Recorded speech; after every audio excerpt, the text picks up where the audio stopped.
Namaste, my name is Sej and today we're going to be discussing about Ratio Decidendi and Obiter Dicta.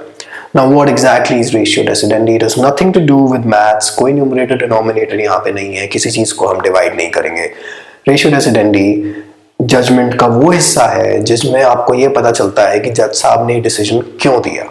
For example, एक जज के सामने एक murder का case आता है तो उसमें एक्यूज की भी कहानी सुनेगा कि जी मैं तो वहां पे था ही नहीं, मुझे छोड़ दो, मेरे अगेंस्ट कॉन्स्पिरेसी है. पुलिस वाले कहेंगे कि महाराज ये तो वारदात पे था, इन्होंने ये मर्डर वेपन यूज किया, इन्होंने फलाने फलाने आदमी को ऐसे मारा, then XYZ was killed like this, then we found the dead body, then we took it for postmortems, here are all the records, documentation and the reports. तो इस हिसाब से आप इस आदमी को पनिशमेंट दीजिए.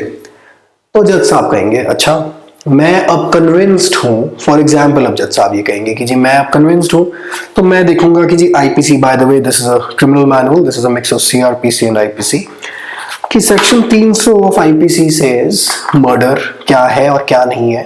तो मैं इस बात से कन्विंस्ड हूँ कि तुमने मर्डर किया है और 302 में पनिशमेंट फॉर मर्डर दे रखी है which is life imprisonment. So I give you life imprisonment. अब आप अपने जो पूर्ण जीवन है मृत्यु तक आप जेल में काटिए.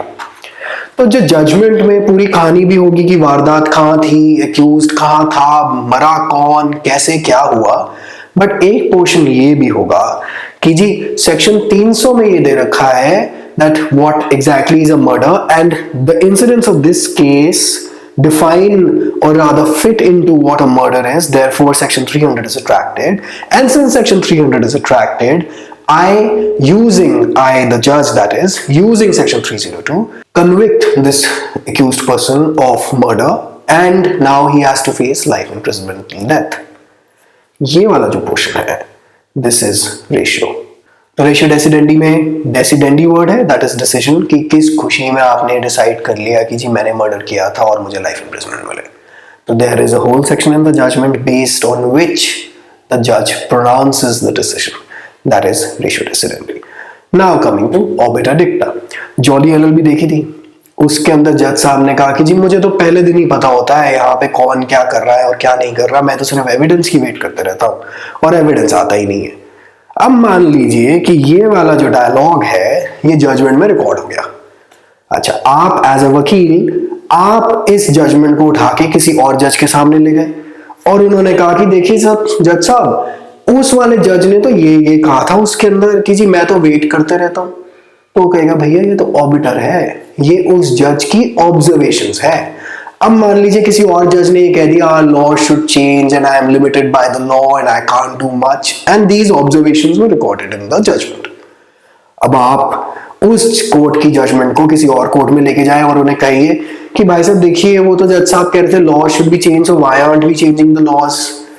The obiter only has a persuasive value, यानी सामने वाला जज सुन सकता है कि अच्छा मैं कंसिडर करता हूं मेरे पिछले वाले ब्रदर जज ने ये कह दिया कि जी ओहो ऐसी ऑब्जर्वेशन मुझे करनी पड़ी इस केस में, बट कोई कंपल्सरी ऑब्लिगेशन नहीं है उनके सिर पे कि उनको वो फॉलो करना ही करना है. तो ऑबिटर हो गई टिप्पणी, जैसा कि जॉली LLB में उन्होंने दी. तो इट इज अ टिप्पणी, an observation, so it only has a persuasive power and that's about it. तो रेशियो किस खुशी में जजमेंट आई, क्यों दी गई जजमेंट, क्यों ऑफेंस वैसा क्राफ्ट आउट हुआ और क्यों पनिशमेंट दी गई, based on which law. And mind you the law is in itself not the ratio decidendi. This entire कहानी, the basis on which the decision has been pronounced is the ratio decidendi. And बाकी सब जो observation जज साहब की general टिप्पणी है कि जी सोसाइटी कहाँ जा रही है, हम लोग क्या कर रहे हैं, हमें अपने कानून बदलने चाहिए, फलाना ढमकाना, कुछ भी, एवरीथिंग एल्स इज ऑबिटर. तो जजमेंट में मटेरियल फैक्ट्स होंगे, कहानी होगी, वारदात की किस्से होंगे, that is one thing. Based on the circumstances and the material facts that the जज has considered and applied his mind and applied the law, ratio.